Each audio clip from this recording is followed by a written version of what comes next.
सभी मित्रों, परिजनों, सभी को आज के इस भावगंगा के 112वें अंक में स्वागत है, अभिनंदन है। बहुत खुशी की बात है कि हम लोगों का प्रोग्राम इस आयाम तक पहुंच गया और बहुत सकारात्मक प्रतिक्रियाएं आई हैं कल भी, लेकिन आज मैं उनको ईमेल पर नहीं ले पाया कि वहाँ से नोट पे ट्रांसफ़र करके आपको पढ़ के सुना सकूं। लेकिन मुझे खुद बहुत हौसला देते हैं, उत्साह देते हैं आपके ये विचार, और ये प्रोग्राम, ये सिलसिला यूं ही चलता रहे, ये अद्भुत है। और जन जागृति का काम इसके द्वारा जो हो रहा है, संविधान के प्रति, संवेदना के प्रति, धरती के जुड़ाव के प्रति, धरती सबकी माँ है इसके प्रति, सार्वभौमिकता के प्रति, वह बहुत अच्छा लग रहा है। और भावगंगा के इस प्रोग्राम में जो चिड़ियाँ आकर के बैठती हैं और वो भी सुनती सुनाती हैं, वह अपने में एक अद्भुत है। और आज हम लोग उस गज़ल के बाकी शेर सुनेंगे। एक चीज़ ज़रूर मैं कहना चाहूँगा, हम सभी फ़ैसले करते हैं, तमाम सारे मुद्दों पर फ़ैसले करते हैं, अपने बारे में, दूसरों के बारे में सलाह देते हैं, सलाह लेते हैं, हमें क्या करना है इसके बारे में फ़ैसला करते हैं। तो फ़ैसला कैसे करना चाहिए, ये बहुत महत्वपूर्ण है। अधिकांश लोग फ़ैसला करना नहीं जानते हैं, इसलिए जीवन जैसा है वैसा जी रहे होते हैं। फ़ैसला करना जानना चाहिए, हर एक को फ़ैसला करना है, इसलिए फ़ैसले कैसे करने हैं ये बहुत महत्वपूर्ण है। सारे जितने तरह तरह के उस फैसले से संबंधित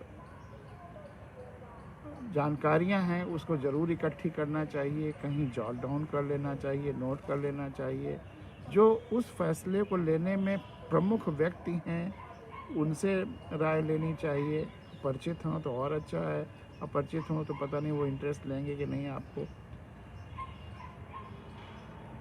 और अपने को टटोलना चाहिए कि आपके हित में है कि नहीं, आपके लाभ के लिए है कि नहीं, और आपके लिए लाभ के लिए नहीं है तो फैसला नहीं होना चाहिए।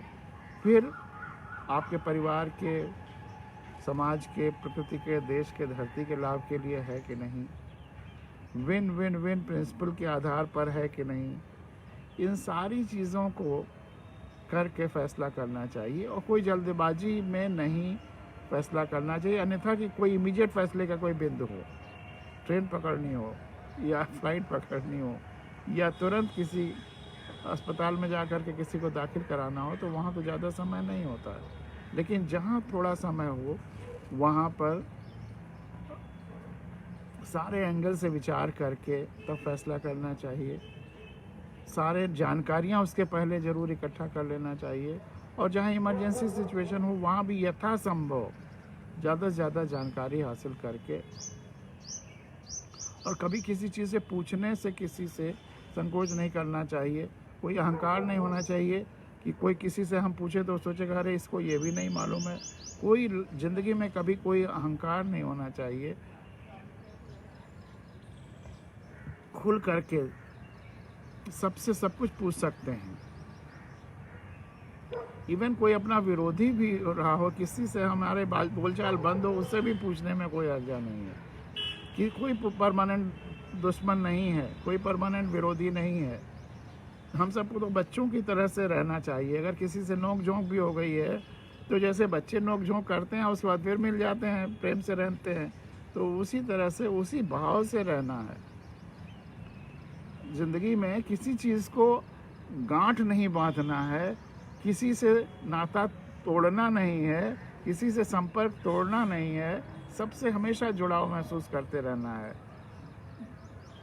कितनी बार मुझसे भी लोगों की नोक-झोंक हुई, मैंने एक आध बार उनके फ़ोन या व्हाट्सएप या सोशल मीडिया पर उनको ब्लॉक भी किया 2-4 दिन बातचीत बंद हो करके, लेकिन फिर उसी तरह से, उसी प्रेम से विचार। क्योंकि जब कोई बहुत गलत बात लिखता है, असत्य बात लिखता है, तब मुझे खराब लगता है। 2-3 दिन उसको भी एहसास हो कि असत्य टॉलरेट नहीं किया जा सकता। सत्य चाहे जितना कोई कहे, ज़्यादा से ज़्यादा मेरे पास भेजे, मुझे बुरा नहीं मन लगेगा। लेकिन असत्य अगर कोई कहता है तब फिर उसका प्रतिकार ज़रूरी है। असत्य को, अंधेरे को फैलाने का किसी को अधिकार या हक नहीं मिल जाता। तो फैसले हमेशा सभी एंगल से एग्जामिन करके सत्य पर आधारित होना चाहिए और सुंदर भविष्य पर आधारित होना चाहिए, अपने भी, परिवार के भी, प्रकृति के भी, समाज के भी, धरती के भी। वही जितने अलग अलग कोणों से, जितने अलग अलग एंगल्स से देख करके, समझ करके, जितनी ज़्यादा से ज़्यादा जानकारी हासिल करके, बच्चे कभी कभी ये फैसला करना होता है कि इस दिशा में जाएं कि उस दिशा में जाएं, इस तरह की पढ़ाई करें, उस तरह की पढ़ाई करें, या इस तरह की नौकरी करें या उस तरह की नौकरी करें। तमाम अनंत प्रश्न हैं, अनंत फैसले हैं, रोज ही हमें कितने फैसले करने पड़ते हैं। तो हम फैसले कैसे करें, ये जीवन में बहुत महत्वपूर्ण है।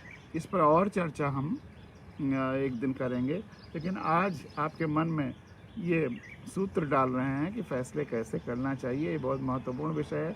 आपके इस पर कोई प्रश्न हो तो वो भी भेजिएगा, उस पर भी चर्चा करें। और कल हम लोग यहाँ तक पहुँचे थे उस गज़ल के शेर जिस पर चर्चा हो रही थी कि हम पूजक हैं, उपासक हैं धरती के, हम पूजक हैं, उपासक हैं धरती के, और इसे पैरों व आंसुओं से पखारे बैठे हैं, और उसे पैरों व आंसुओं से पखारे बैठे हैं।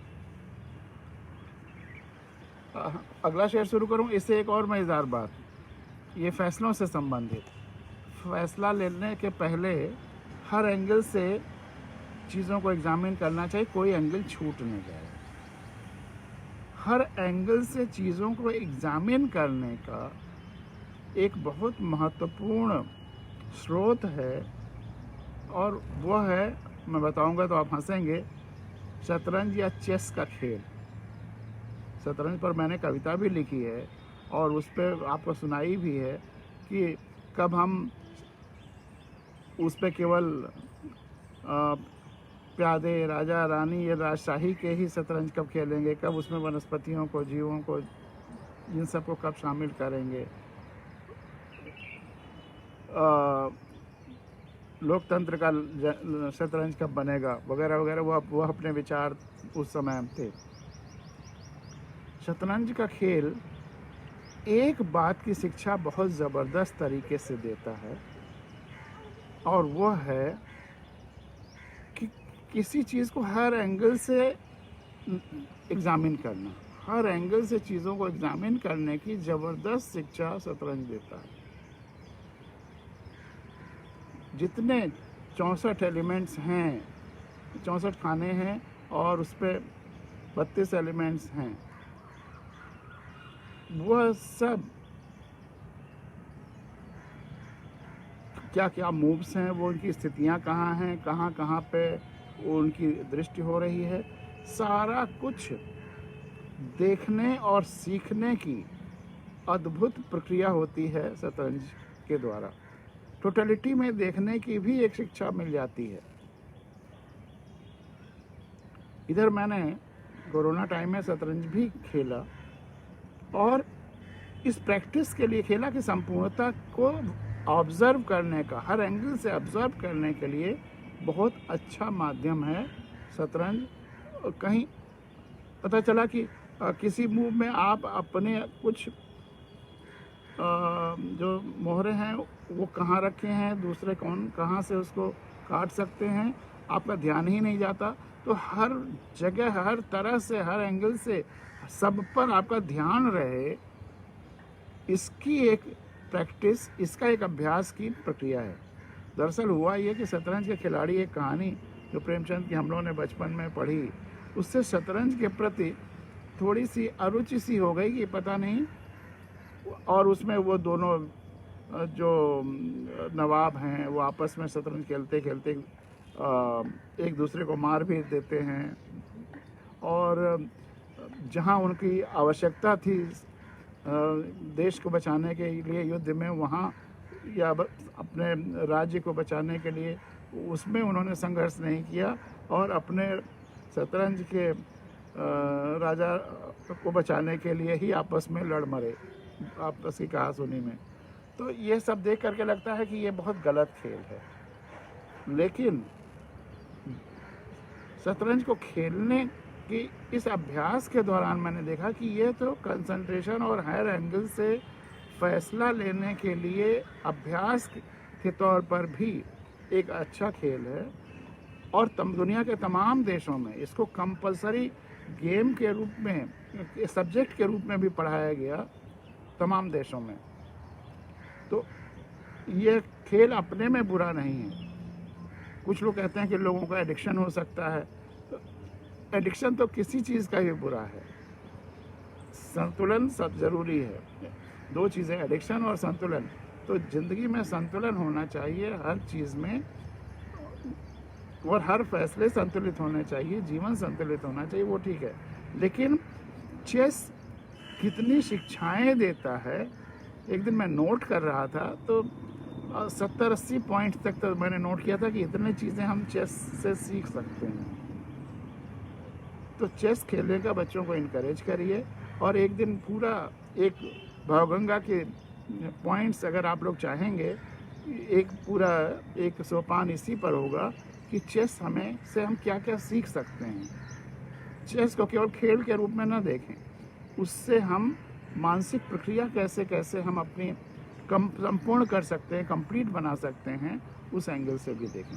इस पर विशेष चर्चा कभी होगी, और आपके जो ऑब्जर्वेशंस या प्रश्न हैं उनका भी स्वागत रहेगा इस पर। तो हम पूजक हैं, उपासक हैं धरती के, और इसे पैरों व आंसुओं से पखारे बैठे हैं। वे नया कुछ देखते सुनते ही नहीं, वे नया कुछ देखते सुनते ही नहीं, मनों में कितने कितने भरम करारे बैठे हैं। वे नया कुछ देखते सुनते ही नहीं, मनों में कितने कितने भरम करारे बैठे हैं। हम अक्सर ऐसा होता है कि जब हम अपनी आंखें बंद कर लेते हैं, बस अपने सुनी सुनाई बातों पर, अंधविश्वासों पर जीने लगते हैं, तो फिर नया कुछ सीखने का रास्ता ही बंद हो जाता है। जब हम आंखें खुली हों और नया सोचने, देखने, सुनने को तैयार हों, तो तभी जीवन की सार्थकता भी रहती है, महत्ता भी रहती है, और उत्साह भी रहता है, यौवन भी रहता है, बचपना भी रहता है। और जहाँ हमने आंखें बंद की, देखना सुनना बंद किया, अंधभक्तियाँ शुरू की, वैसे ही हम बूढ़े भी होने लगते हैं, मरने भी लगते हैं। तो वे नया कुछ देखते, और जो नया कुछ देखेगा सुनेगा नहीं, जिसकी आंखें खुली नहीं होंगी, वे फिर तमाम भ्रमों में जिएगा, अंधविश्वासों में जिएगा, अंधभक्तियों में जिएगा। तो मन में अगर जहाँ हमने देखना सुनना बंद किया, वहाँ अंधविश्वास और अंधभक्ति हम पर हावी होने लगते हैं। वे नया कुछ देखते सुनते ही नहीं, मनों में कितने कितने भरम करारे बैठे हैं। और जाति, धर्म, भाषा, क्षेत्र, रंग से ऊपर उठकर, कौन ऐसा है इस धरती पर जो जाति, धर्म, भाषा, क्षेत्र, रंग, इससे ऊपर उठकर, कौन ऊपर उठकर जी रहा है? कोई इस तरह की मानसिकता से बचपन से खुली आंखों से जी रहा हो, वह तो एक आध कुछ एग्जाम्पल हो सकते हैं। लेकिन एक ऐसा वर्ग है जो इस तरह से जी रहा है, और समाज का उसकी तरफ ध्यान भी नहीं गया, नहीं, अक्सर नहीं जाता। हो सकता है कि धनाढ्य लोग बच्चों के बर्थडे और मैरिज एनिवर्सरी मनाने में चले जाते हों, अपने संतोष के लिए, या अपने को ये सेटिस्फेक्शन देने के लिए हमने कुछ किया समाज के लिए, और वह है अनाथ बच्चे और वह अनाथ बच्चे जो सड़कों पर मिले हैं, कोई अनाथालय पे छोड़ गया है, जिनको एक अपना माता पिता, जाति, परिवार, भाषा कुछ नहीं पता, अबोध बच्चों के रूप में जब छोड़ गया था कोई 3 महीने, 4 महीने, 6 महीने, 8 महीने, या पैदा होते ही, तो जाति, धर्म, भाषा, क्षेत्र, रंग से ऊपर उठकर वो अनाथ कह रहा है कि जाति, धर्म, भाषा, क्षेत्र, रंग से ऊपर उठकर हम अनाथ अपनी नज़रों को निखारे बैठे हैं, क्योंकि हम इसको, ये कोई रंग हमारी नज़रों पर चढ़ा ही नहीं, तो हमारी आंखें शुद्ध हैं, हमारी दृष्टि शुद्ध है, हम जो जैसा है वैसा देख रहे हैं, सहज समाधि लगी हुई है, सत्य को ही चारों तरफ देख रहे हैं, और जाति, धर्म, भाषा, क्षेत्र, रंग से ऊपर उठकर हम अनाथ अपनी नज़रों को निखारे बैठे हैं। और मज़े की बात, उस अनाथालय में जो भी उनकी परवरिश हो गई हो, मैं तो ज़िंदगी भर जहाँ जहाँ पोस्टेड रहा, करीब करीब सभी जगह अनाथालय ढूंढ ढूंढ करके गया, वहाँ मदद भी करने की कोशिश की और स्टडी भी करता रहा, वहाँ समझने की कोशिश करता रहा क्या क्या जुड़ने के बिंदु हो सकते हैं, क्या क्या बंधन के बिंदु हो सकते हैं। हमारे संविधान में जो एकदम निरीह हैं, बेसहारा हैं, उनकी देखभाल के लिए आर्टिकल 46 है directive principles of state policy में, नीति निर्देशक तत्वों में सारी सरकारों को जो डायरेक्शन दिया गया है, उनकी फंडामेंटल ड्यूटी बताई गई है कि वह ये करें। उसमें आर्टिकल 46 में है कि सरकारों को समाज के दुर्बल वर्गों, वीकर सेक्शन ऑफ सोसाइटी के आर्थिक और शैक्षणिक हितों की विशेष सावधानी से अभिवृद्धि करना है, प्रमोट करना है। किसकी? दुर्बल वर्ग।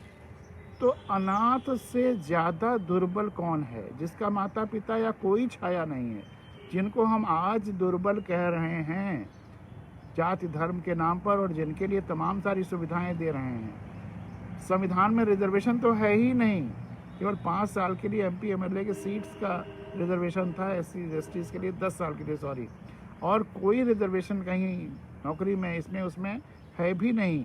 केवल शैक्षणिक और आर्थिक उत्थान के लिए काम करने की बात कही गई थी, और वह भी दुर्बल वर्ग। और विशेष सावधानी कहा हुआ है। विशेष सावधानी क्या? कि किसी सबल को न मिल जाए। अनाथ दुर्बल है जो अनाथालय में रह रहा है, अब उससे ज़्यादा दुर्बल आप किसको जानेंगे? उसको रिजर्वेशन भी नहीं है, कोई सुविधा भी नहीं है। वही मैं कह रहा हूँ, सिक्योरिटी कार्ड के देखना पड़ता है कि कितनी अंधी व्यवस्था हमारी आज़ादी के बाद चल रही है। हमने आँख खोल करके ढूंढने जानने की कोशिश ही नहीं कि किसको मदद की ज़रूरत है। अनाथों को मदद की ज़रूरत सबसे ज़्यादा है, और अगर रिजर्वेशन भी देना था तो सबसे पहला अनाथ लिखना चाहिए, ऑर्फन्स। उनके लिए कुछ नहीं है, क्योंकि यहाँ पर रिजर्वेशंस भी या तो छीने गए या लूटे गए हैं, ज़रूरत के आधार पर नहीं सोच के दिए गए हैं, या तो फिर अपने वोट बैंक पॉलिटिक्स में किए गए हैं। अगर ज़रूरत के आधार पर दिया गया होता तो अनाथों को मिलता, लेकिन अनाथ वोट बैंक नहीं थे, इसलिए उनकी तरफ ध्यान ही नहीं गया।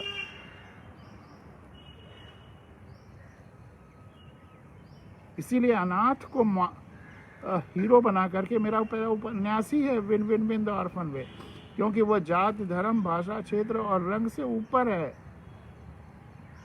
और प्रकृति में जितनी भी वनस्पतियां हैं, जितनी भी जीव जंतु हैं, वह जाति धर्म भाषा क्षेत्र रंग से ऊपर उठ करके जी रहे हैं, काम कर रहे हैं धरती के साथ, संपूर्णता के साथ। तो वह मेंटेलिटी हमारे अंदर आना चाहिए। वो फैसला लेने की बात जो मैं कह रहा था, अपने को थोड़ी देर के लिए एक अनाथ सोच करके फैसला लीजिए, देखिए आपका फैसला सही होगा। जाति, धर्म, भाषा, क्षेत्र, रंग से ऊपर उठकर हम अनाथ अपनी नज़रों को निखारे बैठे हैं। अगर हमें अपनी नज़रों को निखारना है तो थोड़ी देर के लिए अनाथ बन करके सोच लीजिए। और उस उपन्यास को लिखते समय 97 से 2000 तक जब वो पब्लिश हुआ है, 400 पेज का उपन्यास है, मैं बिल्कुल अनाथों की तरह से जिया, बिल्कुल अनाथ की तरह से जी रहा था, सोच रहा था, लिख रहा था, डूबा हुआ था। उसका जो हीरो है, बच्चा, जो अनाथ बच्चा, उसका नाम है संभव। एक तरह से सिंबॉलिक भी है, सब कुछ संभव है अगर हम उस तरह की दृष्टि के साथ पूरे जीवन कार्य करें तो बहुत कुछ हो सकता है। चेन्नई में पोस्टेड था उस समय, और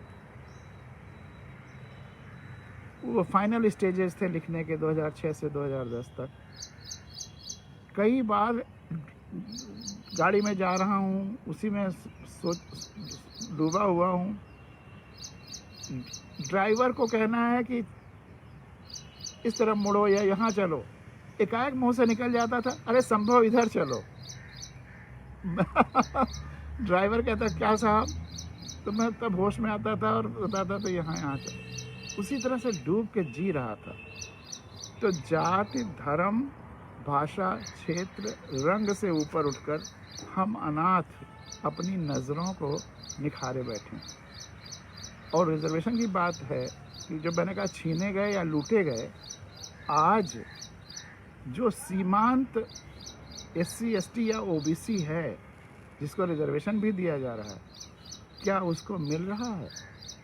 जिसको खाने को नहीं है, जो गांव में पड़ा हुआ है और पढ़ाई नहीं कर पा रहा है, शिक्षा के लिए व्यवस्था किया नहीं अच्छी, और अगर किसी ने पढ़ भी लिया उस गरीबी में, तो आज उनके बच्चों को जिस तरह के इम्तहान लिए जा रहे हैं, सिविल सर्विसेज के कोचिंग और इसका उसका सब चल रहा है। कितने लोग सिविल सर्विसेज में गाँव से या गरीब घरों से आ रहे हैं। एक्सेप्शंस मैं मानता हूँ, कहीं रिक्शे वाला भी आ जा रहा है, लेकिन 95-99% टॉप सर्विसेज में केवल कुछ परिवार जो आगे बढ़ गए हैं उन्हीं के बच्चों को मिलता जा रहा है। जिसको एक बार विशेष सावधानी से दुर्बल वर्ग, तो अब जब कोई आगे बढ़ गया तो वो दुर्बल कहाँ रहा, वो तो सबल वर्ग में आ गया। दुर्बल वर्ग को देना है, अनाथों को आज भी नहीं दिया जा रहा है, और अनाथ जैसों को इन सो कॉल्ड जातियों को भी नहीं दिया जा रहा है। आज जो मंत्री हो गए हैं, जो बड़े बड़े ऑफिसर्स हो गए हैं, उन्हीं के बच्चों में वो विशेष सर्कल चल गया है, और वो बेशर्मी से लेते हैं। ये भी नहीं कहते कि नहीं अब हमें इसकी ज़रूरत नहीं है, अब हमारे भाई जो वाकई सीमांत पे पड़े हुए हैं उनको इसकी ज़रूरत है। तो कहीं कोई रैशनैलिटी नहीं दिखती है, सब जगह बस लूट मार का खेल चल रहा है। जाति, धर्म, भाषा, क्षेत्र, रंग से ऊपर उठकर हम अनाथ अपनी नज़रों को निखारे बैठे हैं। उस अनाथ की जो कहानी शुरुआत अनाथालय से होती है, उसके एक बार मैंने पढ़ा भी था भावगंगा में।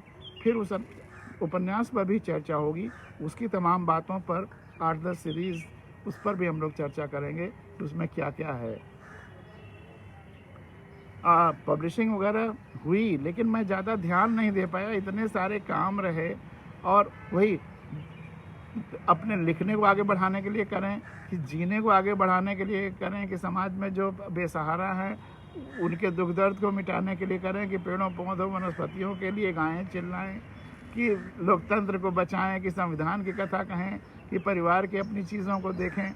इतनी सारी चीज़ों की प्रायोरिटी है, तो उसमें किसी एक पर फोकस नहीं हो पाता है, सब पर ध्यान रखना पड़ता है। और शायद इसी में मुझे संतुष्टि भी मिलती है कि संपूर्णता में जी रहा हूँ। क्रिकेट व फिल्मी हीरो हो गए रोल मॉडल, क्रिकेट व फिल्मी हीरो हो गए रोल मॉडल, जबकि भगत सिंह, टेरेसा, गांधी बेचारे बैठे हैं। क्रिकेट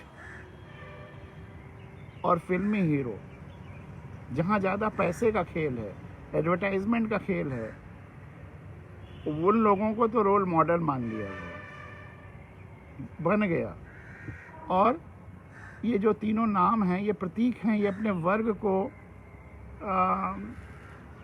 निरूपित करते हैं या रिप्रेजेंट करते हैं। भगत सिंह सारे लोग जो जो आज़ादी के आंदोलन में शहीद हुए, जिन्होंने गोलियां खाई, जो आज़ादी की गंगा धरती पर लाए, उनके प्रतीक।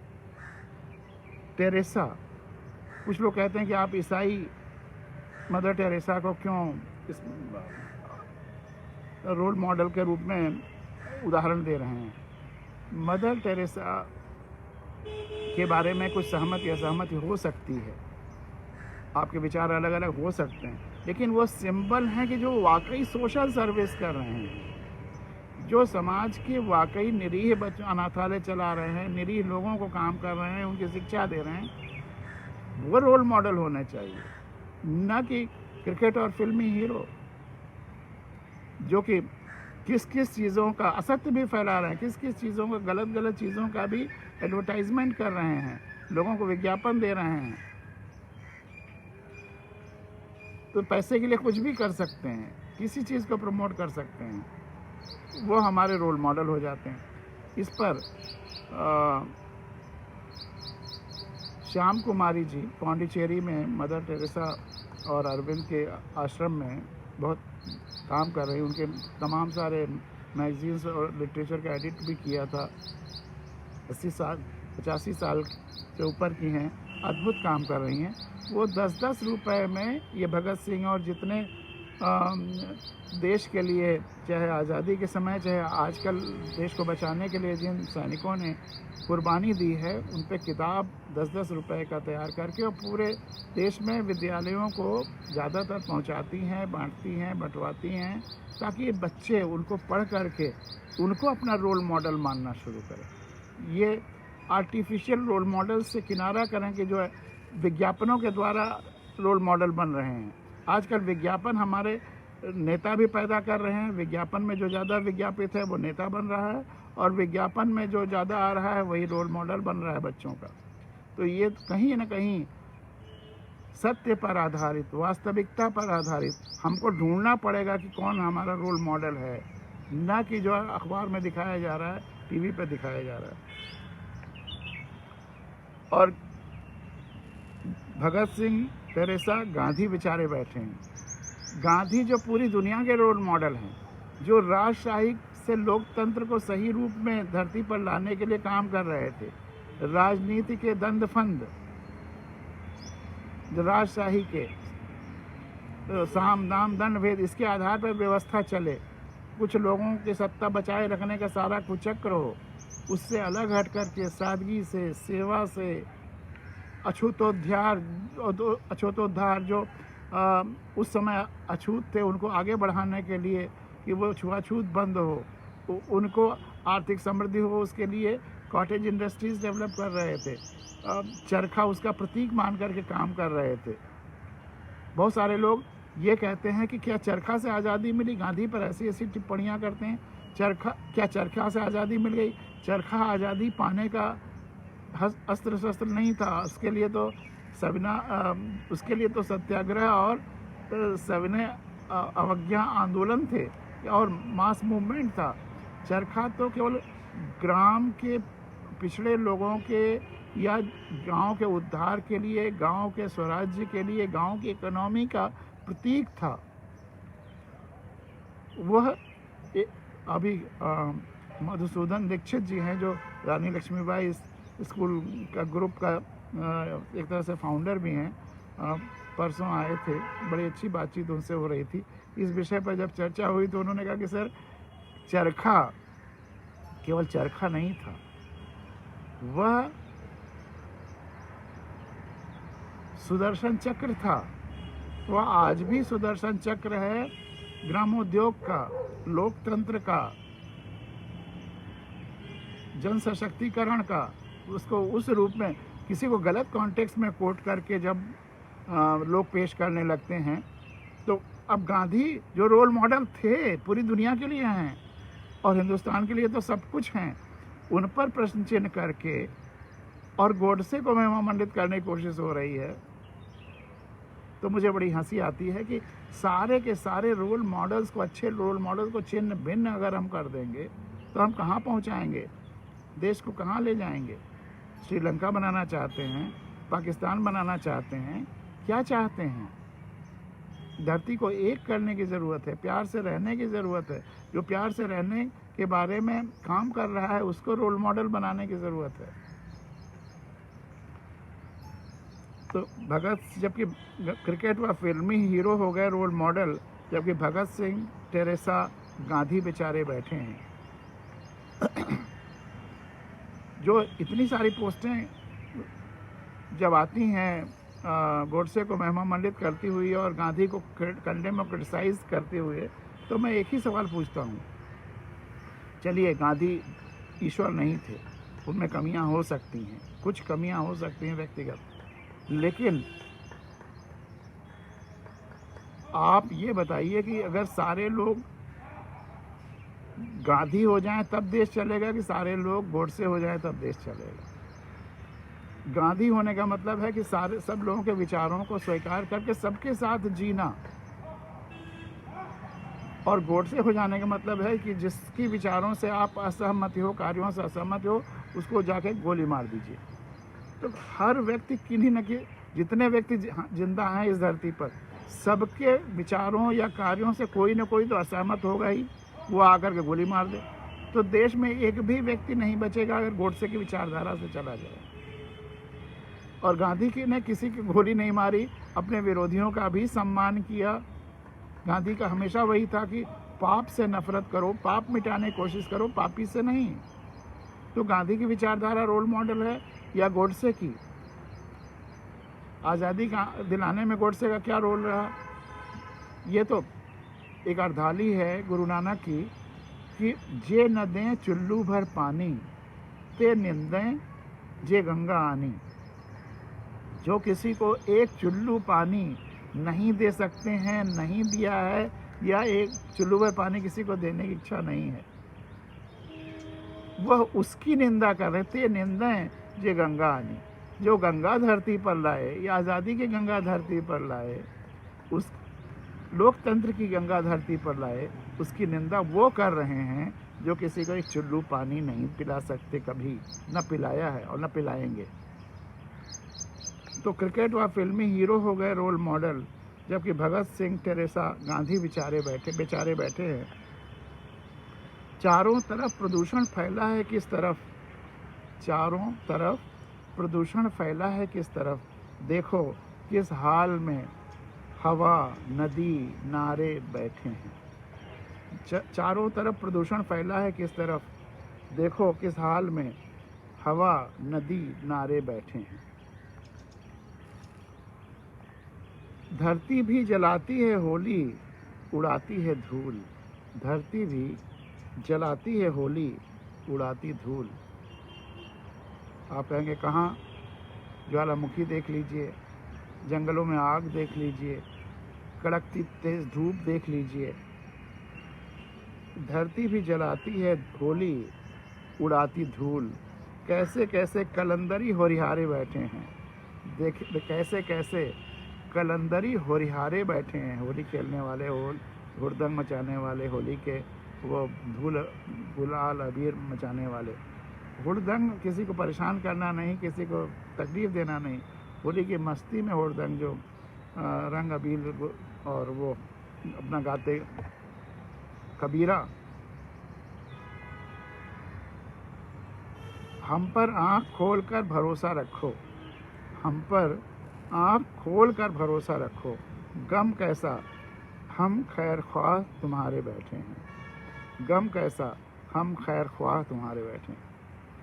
कहा जाता है कि उस पर तो तुम आँख बंद करके भरोसा कर सकते हो, उन पर तो तुम आँख बंद करके भरोसा कर सकते हो। वह मुहावरा या वह बातचीत गलत है। जब भी किसी पर भरोसा करो, आँख खोल के भरोसा करो। खुली आँखों से पहचानो, विश्वास हो जाए उसके कार्यों पर, सब पर, तभी विश्वास करके भरोसा करो। हम इसीलिए कह रहे हैं कि हम पर आँख खोल कर भरोसा रखो। अगर भावगंगा पर या हमारी बातों पर आप भरोसा कर रहे हैं तो अभी यूं ही भरोसा मत करिए, आँख खोल कर कुछ दिन तक ऑब्जर्व करके तब भरोसा करिए, और भरोसा करने के बाद भी आंखें खुली रखिए और ऑब्जर्व करते रहिए। गम कैसा हम खैर ख्वाह तुम्हारे बैठे हैं, और ऐसे कोई खैर ख्वाह मिल जाएं जो कि हमेशा सही हों और आपने खुली आंखों से उनको खुद टेस्ट करके सही पाया है, किसी के कहने सुनने से नहीं, अंधभक्ति में नहीं, झूठ पे आधारित नहीं है, तो फिर कोई चमत्कार दिखा रहा हो तो निश्चित जान लीजिए कि फ्रॉड है। क्योंकि मेरी ही वो है एक कविता छोटी सी कि चमत्कार किसी विश्वसनीय व्यक्ति द्वारा बोला गया झूठ। आप जिस पर किसी पर विश्वास कर रहे थे वैसा कोई व्यक्ति जब झूठ बोलता है तो वही चमत्कार आपको लगता है या दिखता है। अदरवाइज अन्यथा जो भी सृष्टि में घटित हो रहा है सब तो चमत्कार है। सूरज का उगना, एक पत्ती का निकल आना पेड़ से, पतझड़ के समय एकदम पेड़ सब एकदम कुछ भी जैसे था ही नहीं, केवल तने बचे थे, और सब यहाँ पे जो अभी पेड़ हैं आंवले के और बेल के, एक भी पत्ती नहीं बची थी, एकदम ठूंठ, और इसी क्यारी में। और अब सब में खूब पत्तियाँ आ गई, बेलपत्र आ गया, आंवले की पत्तियाँ आ गई। एक आम भी एक उसमें लगाया था, आम के कलम गमले में, उसमें एक आम भी फल लग गया है इसमें। एक में खूब बौर आए थे, दूसरे की सारी पत्तियां सूख गई थी, लेकिन अब उसमें नई नई कोपलें, नई नई पत्तियां आ गई हैं। तो ईश्वर की कृपा चारों तरफ हर तरफ दिख रही है। लेकिन हम पर आँख खोल कर भरोसा रखो, गम कैसा हम खैर ख्वाह तुम्हारे बैठे हैं। और सबसे बड़ी बात की जो विराट जीवन शरीर है, जिसको हम ईश्वर कहते हैं, एग्जिस्टेंस कहते हैं, संपूर्णता कहते हैं, हम आँख खोल करके उसी को देखते रहें, पूरी संपूर्णता वही देखते रहें, तो हमें उस पर वैसे ही भरोसा हो जाएगा कि वो कितनी चीज़ें हमारे बिना सोचे कहे मांगे हमको देता जा रहा है। और वह सबसे बड़ा खैर ख्वाह हम लोगों का है कि हम पर आँख खोल कर भरोसा रखो, गम कैसा हम खैर ख्वाह तुम्हारे बैठे हैं। दक्षिण भारत की सुंदर परंपरा देखो, 4 साल चेन्नई में रह गया और डूब के जिया हर क्षण वहाँ पे, और वही नॉवेल भी लिख रहा था, और उसमें भी पूरी मतलब खुली आँखों से सब कुछ देख करके लिख रहा था। तो वहाँ की वो सुंदर परंपरा बहुत अच्छी लगती है कि सुबह शाम घर के सामने चौक पारे बैठे हैं। सुबह हर घर के सामने सुंदर सुंदर चौक पारा हुआ मिलेगा, वो चावल के आटे का, और उसमें और सब रंग वगैरह रंगोली मिला करके। तो वो परंपरा बहुत अच्छी है। जहाँ कोई नहीं जाने पूछने देखने वाला, जहाँ कोई नहीं जाने देखने पूछने वाला, वहाँ हर हाल में हम पधारे बैठे हैं। ये विवेकानंद ने स्वामी कल्याण देव को जो बताया था, जिसकी चर्चा मैंने कई बार की है भावगंगा में, कि जब स्वामी कल्याण देव विवेकानंद से मिलने गए थे तो उन्होंने जो 2 बातें बताई थी, और हम जब कल्याण देव से मिलने गए थे शुक्र तीर्थ में मुजफ्फरनगर में, तो उन्होंने वही दोनों बातें बताई, हमारा हाथ अपने हाथ में लिए हुए, उस समय बीमार थे वो, कि भैया विवेकानंद ने 2 बातें हमें बताई थी जिसको मैंने अपने जीवन में उतारने की कोशिश की। पहला कि जाओ और जितना संभव हो सके गरीबों की, मजलूमों की मदद करो, या व्यवस्था को उसके अनुरूप, मैंने उसको इस रूप में भी लिया कि व्यवस्था का यही काम ही है संविधान के बाद, आज़ादी के बाद, तो वैसी व्यवस्था तो आए, क्योंकि हम जितने टैक्सेस देते हैं, संसाधन देते हैं, वह उन्हीं गरीबों मजलूमों के लिए ही दिया गया है। आर्टिकल 46 भी वही कहता है। तो कब व्यवस्था वैसे बनाई जाए कि सब गरीबों मजलूमों की विशेष देखभाल हो।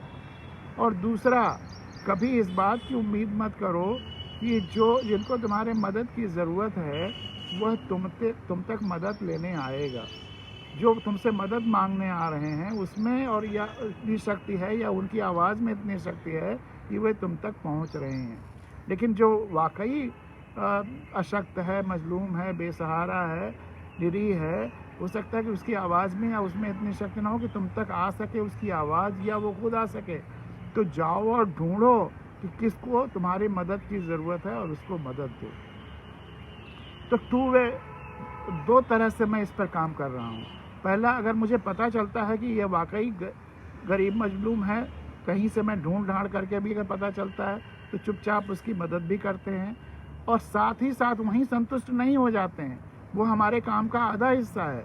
दूसरा आधा हिस्सा है कि आखिर हम जो टैक्सेस दे रहे हैं वो किस लिए दे रहे हैं। जैसा मैंने अभी कहा, तो हमें इस बात को सुनिश्चित करना कि जो हम ऐसे व्यक्तियों को उस टैक्सेस के इस्तेमाल की जिम्मेदारी दें, विधानसभा या लोकसभा में भेजें, कि जो खुद इस तरह से ढूंढ ढांड करके गरीबों की मदद कर रहे हों, वह संवेदना वाले व्यक्तियों को विधानसभा और लोकसभा में पहुंचाया जाए।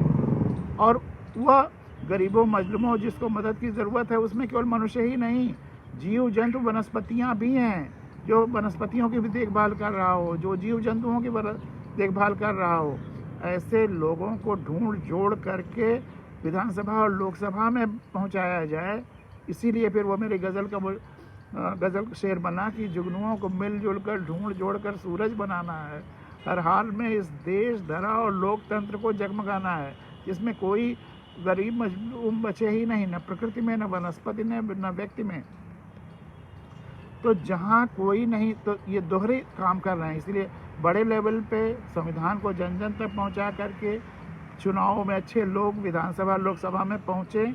और दूसरा, इंस्टेंट, इमीडिएट, अभी जो आज डूब रहा है, अगर उसको आज नहीं मिला तो जब व्यवस्था ठीक हो जाएगी 10 साल 15 साल, तब उसको कोई लाभ नहीं होगा।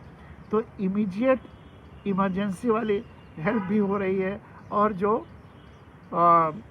बड़े फलक पर व्यवस्था ही ठीक करने की बात है, उस पर भी काम हो रहा है। 2 pronged स्ट्रेटेजी के साथ काम कर रहा हूँ। तो जहाँ कोई नहीं जाने देखने पूछने वाला, वहाँ हर हाल में हम पधारे बैठे हैं। और आखिरी 2 शेर, इसी के साथ आज की ये भावगंगा यहीं पे समाप्त होगी। आजकल गुरुओं की खूब दुकानें हैं सजी, आजकल गुरुओं की हैं खूब दुकानें सजी, भक्तों को तरह तरह से पुचकारे बैठे हैं। देखिए कितने बाबा लोग क्या क्या झूठ, क्या क्या स्वांग, क्या क्या सब दिखा रहे हैं। कोई जादू दिखा रहा है, कोई कुछ दिखा रहा है, कोई कृपा बरसा रहा है, क्या क्या नाटकबाजी चल रही है, दुकानें चल रही हैं, मीडिया खूब उनको प्रचार प्रसार कर रहा है। जबकि संविधान कह रहा है कि ऐसी चीज़ें नहीं होनी चाहिए, अंधविश्वासों का विरोध होना चाहिए। अगर संविधान ठीक से लागू किया जाए तो ये सब प्रोग्राम टीवी पर नहीं आ सकते हैं जो आ रहे हैं, जो झूठ फैलाने का और अंधविश्वास फैलाने का प्रोग्राम है। संविधान के मूल कर्तव्यों में है कि हमको वैज्ञानिक दृष्टिकोण, मानववाद और शिक्षा को आगे बढ़ाना है। लेकिन जब हम आँख रहते हुए भी जब अंधे हो गए हैं, तो ऐसे भक्तों के, ऐसे गुरुओं के चंगुल में पड़ेंगे ही। और हमारे श्लोक बहुत मुफीद हैं इनके लिए। ये जितने धर्म गुरु हैं और जितने ये लुटेरे हैं, ये सब उस श्लोक की मदद लेते हैं कि गुरु ब्रह्मा गुरु विष्णु गुरुदेव महेश्वर तस्मै गुरु साक्षात पर ब्रह्म तस्मै श्री गुरुवे नमः। तो जब साक्षात पर ब्रह्म है तो जो कहते हैं करो, भोगो। अपनी आंखें बंद रखो, गुरु कहते हैं तो आंख बंद कर लो, और उस आपको आंख बंद करा करके पता नहीं क्या क्या करता है। इसलिए मैं तो कहता हूँ कि आंखें हमेशा खुली रखें। संभव को ध्यान में तो बंद रखना ही नहीं है, संभव तो सोने में भी खुला रखते हैं, अगर हमको वाकई बचाना है। उड़ीसा में एक मेरे उड़ीसा के मित्र ने बताया कि एक समय ऐसा आया था कि बहुत लोग प्रॉपर्टी का ज़बरदस्ती अपने नाम कराने के लिए कोई सो रहा है, और जा करके उसका अंगूठा, सोते हुए उसका अंगूठा लगवा करके वो स्टैम्प पेपर पे या जहाँ भी, और कोर्ट में पेश कर देते थे। तो वहाँ एक रिवाज हो गया था कि अंगूठे को बांध करके सोते थे कपड़े से, ताकि खोलेगा तो जग जाएंगे। तो ये हालत है। इस तरह के लुटेरे हैं पूरे देश में, इसलिए आंखें खुली रखो। ध्यान तो कभी बंद कोई गुरु कहने पे उसके सामने आप ध्यान बंद आंखों से नहीं करिए। किसी के सामने ध्यान करना हो खुली आंखों से करिए। बंद आंखों से कभी ध्यान मत करिए। बंद आंखों से कुछ करना, ध्यान करना ही हो तो चुपचाप घर में आकर के कर लीजिए। उनसे गुरु जी से कहिए कि आप बताइए, मैं सुन रहा हूँ, ध्यान मैं अकेले में करूँगा। आजकल गुरुओं की खूब दुकानें हैं सजी, और ऐसे गुरु महिलाओं को बहुत पुचकारते हैं और बहुत अपने पास उन्हीं का जमघट लगाने की कोशिश करते हैं। आजकल गुरुओं की खूब दुकानें हैं सजी, भक्तों को तरह तरह से पुचकारे बैठे हैं, और ये हिंदुस्तान में सबसे ज़्यादा हो रहा है। इसीलिए हिंदुस्तान ही वह देश है जो आज़ादी के बाद भी, जहाँ जनता का रास्ता रोक करके, मालिकों का रास्ता रोक करके नौकरों को, सेवकों को गुजारा जाता है। 262 देशों में कोई और दूसरा देश ऐसा नहीं है कि जहाँ प्रधानमंत्री या मुख्यमंत्री या राष्ट्रपति या किसी के आने जाने से जनता का रास्ता रुकता हो। वो सब ज़्यादातर तो 1-2 गाड़ी से जाते हैं अपना चुपचाप, और नहीं तो खुद भी ड्राइव करके चले जाते हैं। ये वीवीआईपी कल्चर केवल हिंदुस्तान में है, इसलिए कि हमारी आंखें तो बंद हैं, तो ध्यान कराते कराते भी लोगों ने बंद कर रखा है, और उसी का उपयोग पॉलिटिशियंस भी कर रहे हैं कि वो अंधभक्त पैदा कर रहे हैं। यहाँ धर्म और राजनीति दोनों ही आंखें बंद करने पर ही तुले हुए हैं। इसीलिए, और संविधान अकेली वो किताब है जो आँख खोलने की बात करती है, जो विज्ञान की बात करती है, जो सच्चाई की बात करती है, जो शहीदों के सपनों की बात करती है, और जो सत्ता ब्रिटिश क्वीन से सीधे सीधे जनता तक ट्रांसफ़र करती है, जो लोकतांत्रिक गणराज्य बनाती है, संप्रभुता संपन्न। इसीलिए सबसे पहले एक ही किताब बच्चे को जन्म से पढ़ाना चाहिए, और वह है संविधान। आजकल गुरुओं की खूब दुकानें हैं सजी, भक्तों को तरह तरह से पुचकारे बैठे हैं, तो उनसे बचिए। और आखिरी शेर, ये चिड़िया बोल भी रही है, और ये शेर इसी के लिए है। पहले इसकी बात सुन लीजिए, फिर मेरा शेर। ये सुनने आ गई, बड़े प्यारे समय पे आई है।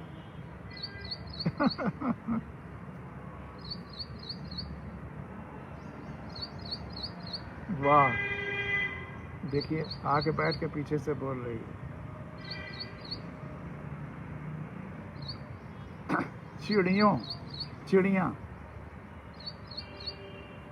चिड़िया जीव जंतु व वनस्पतियां सभी। इसीलिए यहाँ बैठ करके मैं शाम को या रात में या कल सोचता हूँ कि क्या बोलूँगा कल भावगंगा में, और अक्सर नहीं सोच पाता कि क्या बोलूँ। यहाँ जब आके बैठ जाता हूँ, ये पेड़ों के छांव में, इनके सानिध्य में, इनके सत्संग में चिड़िया आके बोलने लगती है, तो अपने आप पता नहीं कहाँ कहाँ से क्या क्या चीज़ें निकल आती। जैसे कुएं में आप रोज़ पानी निकाल लीजिए, लेकिन पता नहीं किन किन स्रोतों से अंदर से फिर कुएं में पानी भर जाता है, और अगले दिन फिर पूरा गांव भर के लिए पानी काफ़ी आ जाता है, उसमें से ले जाते हैं और फिर आ जाता है। तो वैसे ही ये भावगंगा भी चलती रहती है। इन सब के सानिध्य से ये विशेष रूप से इसमें विचार आते रहते हैं। तो इसीलिए मैं कहता हूँ कि वनस्पति हमको केवल हवा ही नहीं देता है, हमको विचार भी देता है, शुद्ध विचार भी देता है। ऑक्सीजन तो देता ही है, हमारे मानसिक ऑक्सीजन भी देता है। उसके साथ बैठिए तो सही, कभी कभी उसको छू लीजिए तो देखिए कितना कुछ देता है उसका स्पर्श।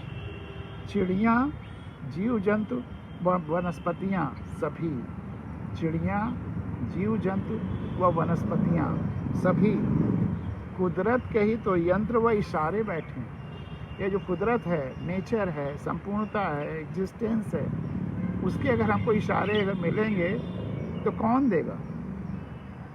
ये जो चिड़िया जीव जंतु व वनस्पतियाँ, इन्हीं से इशारे मिलते हैं। चिड़िया जीव जंतु व वनस्पतियाँ सभी कुदरत के ही जीव जंतु, कुदरत के ही तो यंत्र व इशारे बैठे हैं। ये कुदरत के यंत्र व इशारे हैं, हम समझें तो वो जब सुनामी आई तो बहुत लोगों ने बातचीत जो हुई, जो जिन क्षेत्रों में सुनामी आई, कि वहाँ पर जो टूरिस्ट थे वो तो सब खत्म हो गए, लेकिन जो आदिवासी थे वो बच गए, क्योंकि वहाँ की वनस्पतियाँ, वहाँ के कीड़े मकोड़े, वहाँ के चूहे, वहाँ की और चिड़िया, उनसे उनको पता चल गया कि कुछ ऐसा होने वाला है।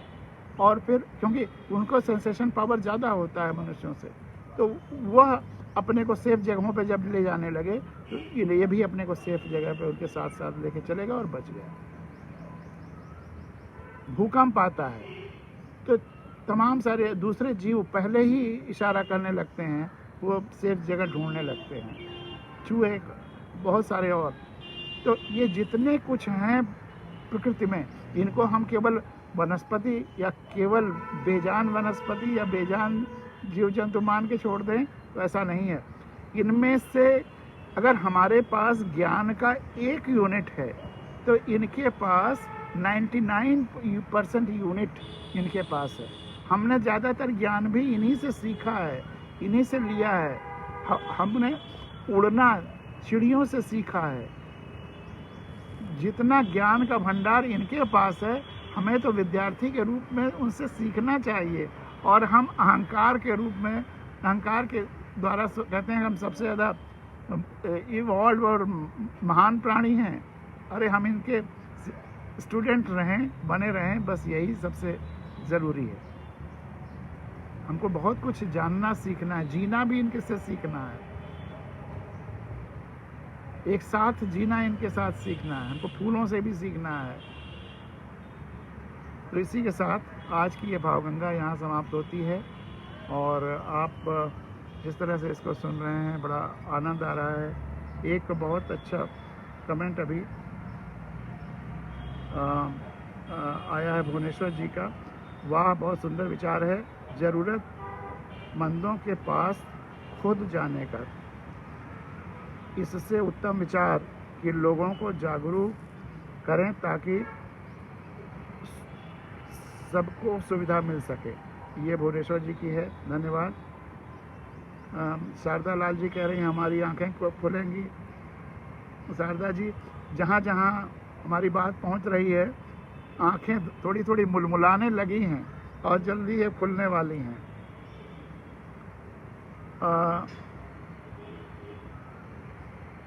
आशुतोष मिश्रा जी ने कहा शुभ दिन सर। तो इसी के साथ अब ये भावगंगा यहाँ समाप्त होती है। और आशुतोष जी के शब्दों को उधार लेते हुए मैं कहता हूँ कि आज आपका दिन शुभ हो। कल फिर हम लोग थोड़ा जल्दी मिलने की कोशिश करेंगे 6:30 बजे के आसपास।